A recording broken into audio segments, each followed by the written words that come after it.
двете Евангелија денес, едното кое што говори за неделата пред Крстов ден, а другото кое на воскресната 13-та по Петдесетница недела, за кое сега ќе ги говориме, во кое што се вели дека еден господар имаше лосие кој на лозарите им ги испрати своите слуги за овие откако го приберат плодот да им дадат она што му припаѓа на Господарот, а овие ним ги претепале и убиле.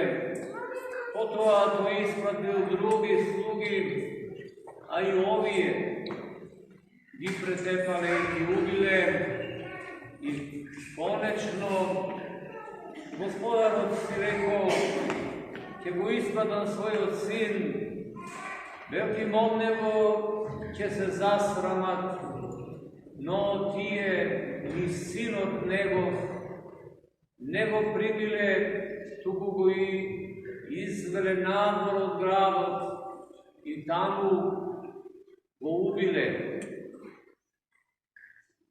Ова парабола говори, браќа и сестри, за Црквата Божја, а Црквата Божја е земна и небесна, а по својата историска димензија таа е старозаветна и новозаветна.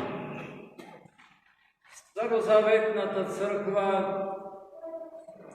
се однесува во времето на еврејскиот народ се до доаѓањето во тело на Христа, нашиот Бог и Спасител, од кого и почнува новиот завет и новозаветната црква. А во Стариот завет, во Старозаветната црква, што ја сочинувал избраниот народ Божи, тој бил еврејскиот народ, доверил црквата, а во приказнава се вели лозието, доверил на лозарите, а лозарите старозаветни се старешините, црковните и исто така и свештенослужителите, првосвештениците.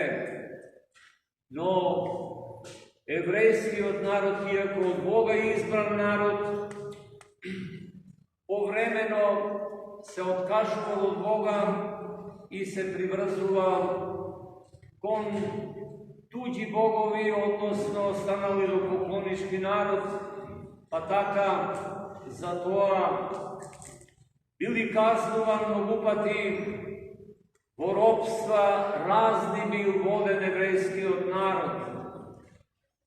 Си споменуваме дури, како што беше кажано и во Евангелието за неделата пред Крстов ден, каде се говори за крстот Господов. Да не заборавиме дека при едноробство во 614 година, кога еврејскиот народ потпаднал под тоа робство,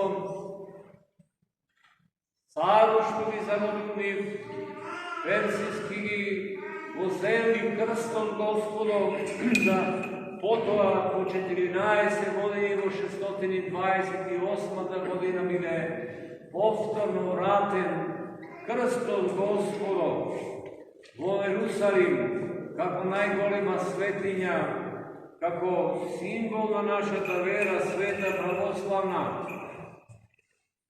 Но да се знае треба за Старозаветната црква дека ниту еден од старозаветните луѓе кои не поверувале во Христа, Спасителот, кој е именуван во Стариот Завет како Месија, кој што се уште во тело не дошол, но како Бог, како Син Божи кој превечно од Отецот се раѓа, постои и е присутен и во Стариот Завет и без верата во Месијата, во Христа Спасителот, не може да се спаси ниту еден старозаветен човек кој што не поверувал, како што кажавме, во Христа Месијата, Спасителот.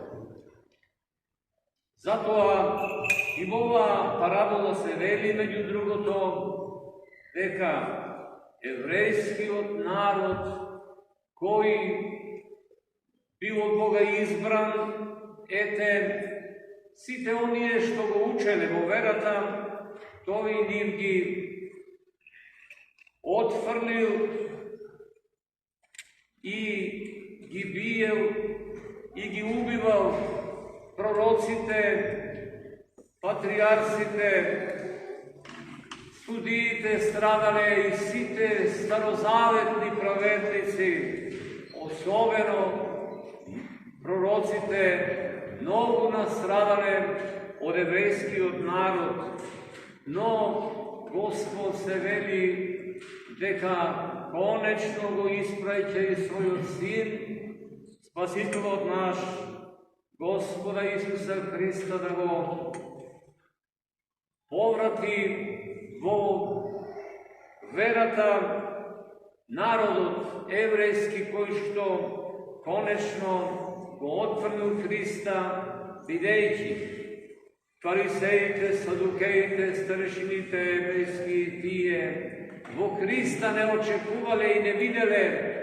Цар Божи, Цар Небесен, Царството духовно, Царството небесно, очекувале политички цар, кои што и ден денес евреите, чекајќи го Царот на царевите, се мисли на цар политички што ќе формира држава, земја политичка која што ќе владее со светот. А Христос рекол Спасителот, Царството мое не е од овој свет. Ете, во тоа е големата разлика и најголемата грешка на еврејскиот народ во поново време пред доаѓањето и при доаѓањето на Христа нашиот Спасител, што го отворил Христа Спасителот, кој што се нарекува камен аголен, браќа и сестри. Па ете, како што таму се вели дека прашува Христос, што ќе направи Господарот со лозарите, кои што го убиле неговиот син надвор од лозјето, а тоа значи што го распнале Христа надвор од Ерусалим.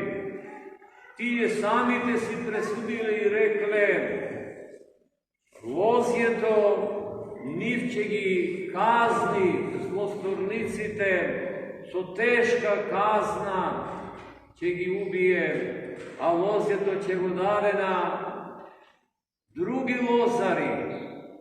А другите лозари се, браќа и сестри, светите апостоли и нивните последователи, мажите апостолски, светите отци, епископите и свештениците во православната црква, кои го продолжува делото на Христа нашиот Бог и Спасител, зашто Христос апостолите што ги избрал и ги испратил во светот под бајца, велејќи и модете и научете ги сите народи, крштевајќи ги во името на Отецот и Синот и Светиот Дух, и да пазат се што сум ви заповедал.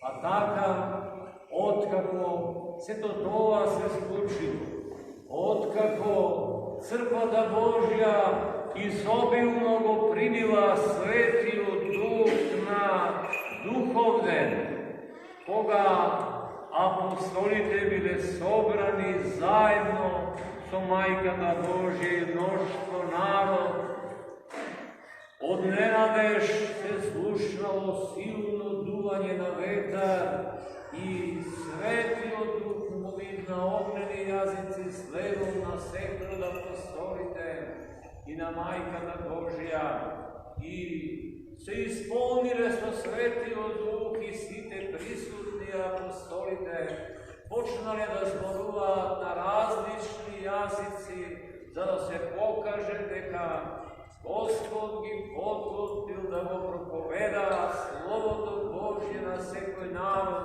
na svoj odmajčin jazik, a nekako što učenite jezičnicite neka treba da se propoveda Slovo do Božju samo na evrejski, grčki, latinski jazik. Braće i sestri, na toj način crkvata Hristova, osobeno novozavetnata crkva, treba da se znaje koja su činula. Crkvata Božja je su činula verni od narod. Vernicite u konkretnio slučaj pravoslavni, koji što se krsteni, miropomazani i prima svetite tajni što njim se pozvoleni, a na toj način ko primame nije Svetio Duh preko svetite tajni i na toj način preko Svetio Duh ili blagodata Božja koji se božestveni energiji što nam se dava ne po zasluga, kako po milosta Božja, nije možeme da budeme součesnici vo predkusot na Carstvo to nebesno, a to obično go doživujeme ako sme se podgotvile so post, molitva i podvizi i so čitanje na molitvite večerni, utrinski, pred i po pričesnata. Iako nabožestvenata liturgija se vnimavame i slušame i sve što kažu Bog osobeno preko svetliot apostol i svetotlo evangelije, kako što slušame včera evangelijetom, božestveno nam mala Bogorodica, deka Marija go izbrala po dobri oddel od Marta, što se trudila telesno, da go ugosti Hrista našeg, Bog i Spasitelj, so hrana i so dobri javljenja i dijaloci, a Gospod ti veli, Marto, Marto, ti se trudiš i se grižiš za mnogo raboti, ama Marija go izbra po dobri oddel, videći ta padnala pred njegovite noze i se koji zbor što izleguvalo od usta Hristova, poslavila glavo svoje dumivo srce to svoje i vo duša to svoja. I nije ako taka, so golemo vnimanje na božestvenata liturgija i slušame svi te zborovi. Na božestvenata liturgija osobeno apostolot koji go čitačo, špecot koji go čita vo ime vas vernite, za vas koji bi predstavovao vas vernite i djakono sveštenikot ili episkopot evangelijeto što go čita, koje slušnost govori, koji izgovara slušnost, ona što go govoru Hristos naših Bog i Spasitelj. Ako takav podgotveni nije se čustvujeme, braće i sestri, verni od narod na božestvenata liturgija koji ima udel na liturgijata vremenski i tekstualno i penje i sopenje poveće, otkoliko свešteноslужителите, тогаш ја сочинуваме Црквата Христова, собран народот Божи со свештенството и монаштвото околу својот епископ.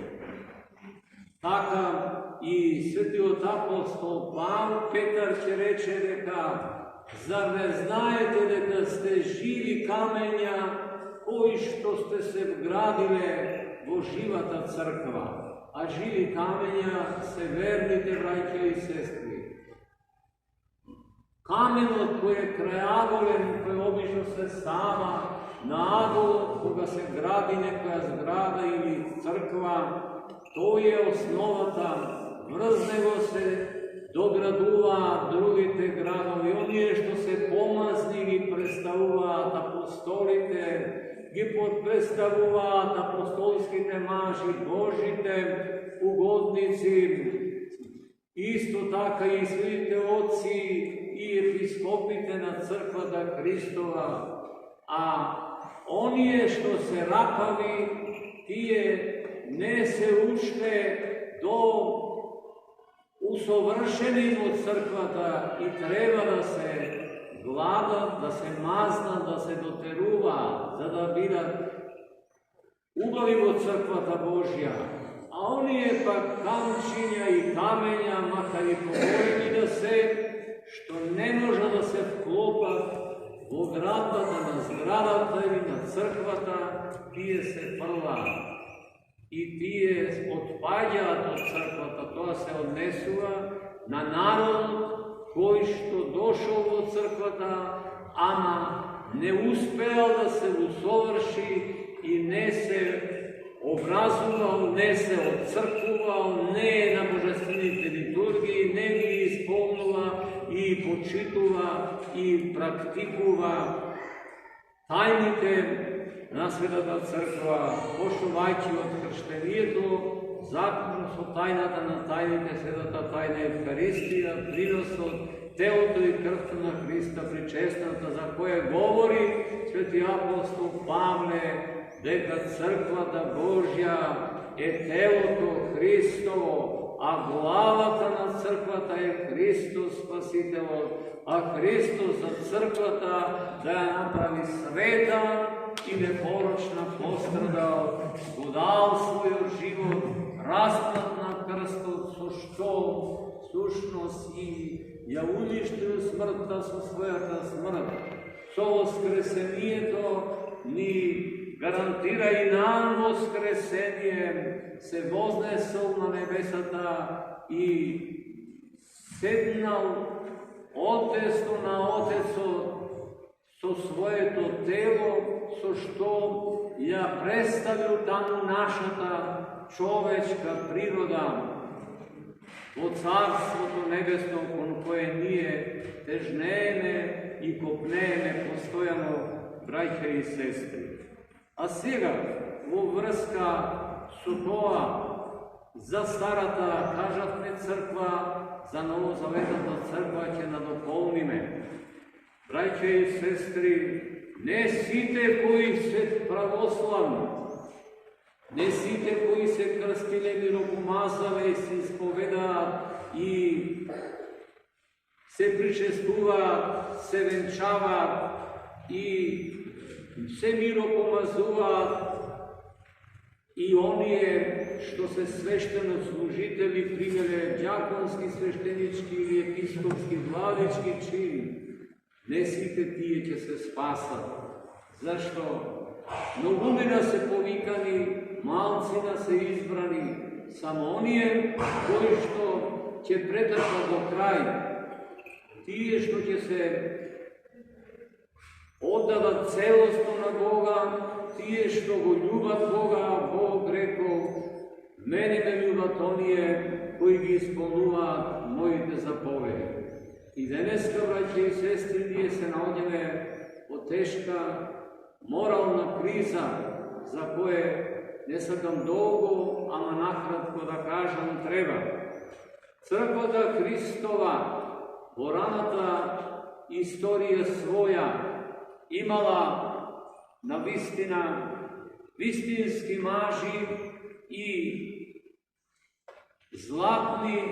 во златниот период, златни усти како на Јован Златоуст устата, прекрасни богослови како Свети Јован Богослов, учители на црквата за правда што се бореле и пострадале, како Свети Василий Велики, како Атанасий Велики, Кирил Александрийски, Кирил Иерусалимски и сите други свети отци од тој период. А во тој период имало луѓе од црквата кои не се грижеле за верата, туку по-човечки почнале да мудруваат и затоа внесле во црквата погрешни учења и во времето на Свети Григорий Богослов, црквата Христова, која имала јадници, храмови во Цариград, Константинопол, ниту една црква не била заштитена или слободна од тоа погрешно учење на Арие. Свештеникот од Александрија кој учел за Христа Спасителот наш, дека не е Син Божи, туку е создание Божјо. И таа ерес опака била победена. Но такви погрешни учења имало и во иднина и црквата ги победи. А денес имаме, браќа и сестри, нешто слично на тоа. Денеска имаме свештени лица, дури и епископи, владици, кои себе си се представуваат како најсвети, а Христос рекол, кој сака прв меѓу вас да биде, слуга да ви биде, роб да ви биде. Штом ќе видите некого го слава и го креваат до облаци, дека нема подобар од него, дека неговиот манастир е манастир на сите манастири, дека таму чуда се случуваат на Свети Јован, дека во некоја црква не знам каде, свештениците се најсвети и така натаму. Знајте дека ѓаволот тука прсти вмешал во гордоста, а гордоста е мајка на сите гревови. Поради таа гордост отпаднал од Бога сатаната со неговите демони, неговите ангели, и денеска е тоа присутно. Не е тајна, туку општа јавна вистина е дека денес имаме поделба и на највисоко ниво во црквата Божја, зашто веќе некои епископи од Цариградската патриаршија и професори, бивши, покојни и така натаму, почнаа да учат дека едниот, првиот меѓу еднаквите, како што учи нашата православна црква, не бил прв меѓу еднаквите, туку тој бил прв без еднакви. Епа, тоа кој што води, освен кон папизмот на запад, поради што 1054 година црквата се подели на римокатоличка, која всушност остана православието негитнато што се однесува до верата, а гревовите на луѓето, тоа е другата приказна. И ете, од тоа сето, сега некое ново учење пак се сервира во тој дух. Тоа е главната причина за поделбата на во денешно време на православието. Цариград, од другата страна, другите цркви, пошувајќи од Руската, Московската патриаршија, која се противи на тоа дека треба да има прв меѓу нееднакви со него. Првиот е прв меѓу еднаквите браќи и сестри. И така ќе почнеме и да слушаме и од некои епископи, викарни и секакви, кои што велат дека тој е најпознатиот, тој е најсаканиот, тој е најповиканиот.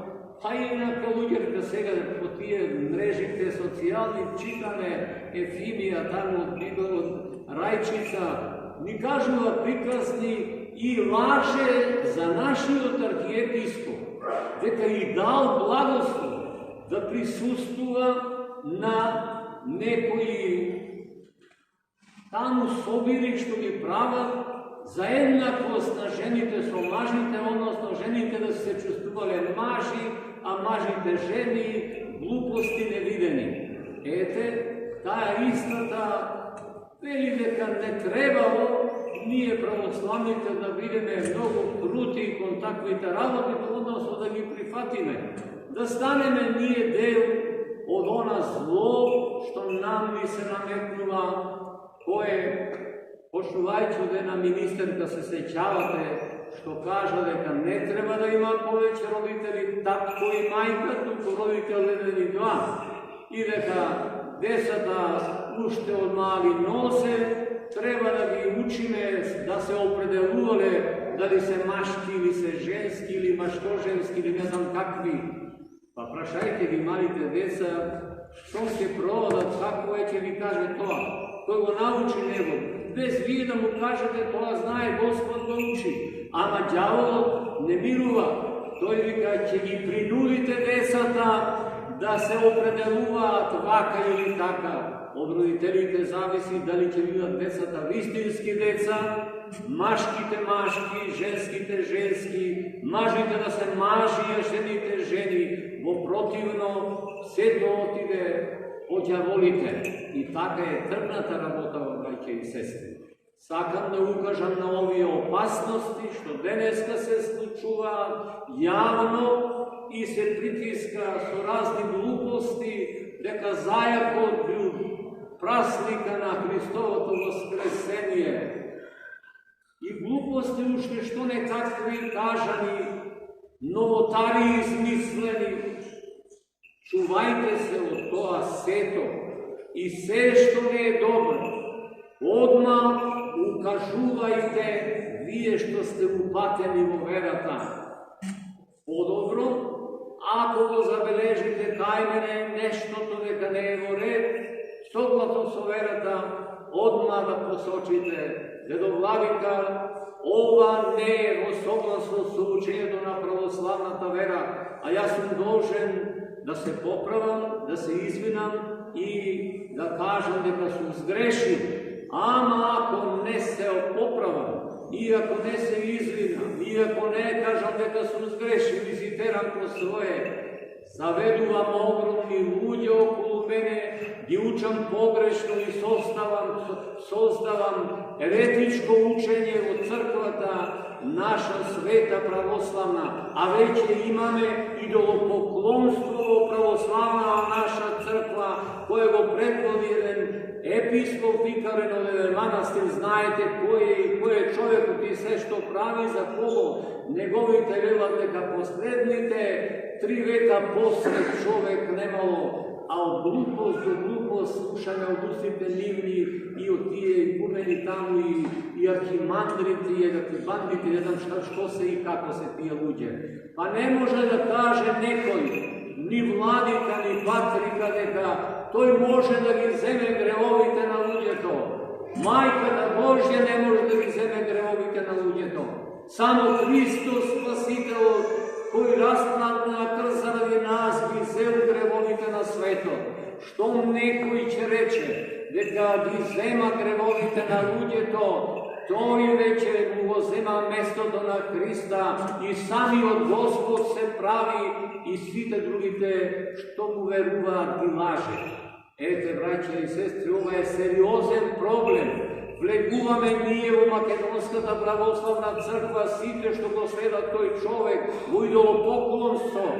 Оти го подржаваат, никој не му кажува или не му застанува на прагот и да му рече: чекај човеку, кај одиш ти? Што ги замајуваш луѓево? Зошто ги лажеш, погрешно ги учиш? Зошто од нив правиш како да се синови на сатаната, а не синови на Синот Божи на Царството Небесно. Ете, браќа и сестри, да се помолиме на Бога, Господа не сочува во секако зло. o всякакви вакви напасти и укажувам, ќе почнеме веќе што е можно поскоро, најмалку месечно еднаш, а по можност може би и секоја втора или секоја недела да се одржуваат во црквите постојано собири или веронаука и за возрастните и за децата заедно и семејно и од сите овие глупости да се ослободиме и да го земеме правиот пат, ако сакаме да бидеме вистинска црква по признавањето нашата на црква. Амин.